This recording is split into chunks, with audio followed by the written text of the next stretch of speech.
Hi, I'm Matt Dietrich, editor of Reboot Illinois. And I'm Madeline Dubeck from Reboot Illinois. Welcome to this week's edition of Only in Illinois, our video recap. This week in Springfield, pension reform was again the big news, although it was news because there was no news. Right, Madeline? Absolutely. So the legislators just came back from 2 weeks of spring break, and really nothing much happened out in public in the way of discussion of pension reform. And one of our sources told us that there's still real obstacles between figuring out what can pass the House and what can pass the Senate. Senate President John Cullerton still firmly believes that public employees have to have a choice if they're going to have their benefits changed in any way.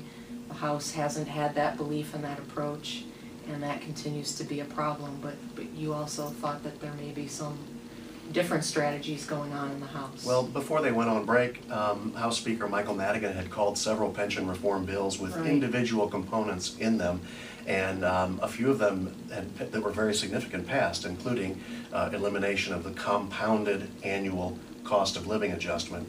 And so I have thought that what's probably happening is he's testing his chamber to see who will vote for what, and those individual components eventually will find their way into a broader, more comprehensive pension bill, but we'll find out. So there was some momentum there. It seems to have stopped dead in its tracks, a critical time for everyone who believes that we need to do something about this $100 billion debt to speak up.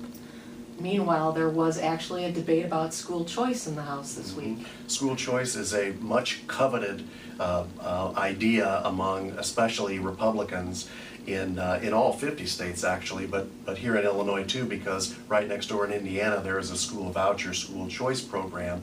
This week we had actually a Democrat from the south side of Chicago, Representative LaShawn Ford, introduced a school choice pilot bill, which would have provided a sort of a voucher system for a limited number of kids in impoverished neighborhoods separated by or distinguished by their zip codes. And so one would have thought that since this got to the stage of getting a vote and being debated on the House floor, that Republicans would be eager, even if they didn't want to vote for it, to at least stand up and voice some support for the concept of school choice. That's not what happened at all. A big role reversal. Very big role reversal. It got 13 yes votes. It failed pretty miserably, and there were some structural problems with the bill.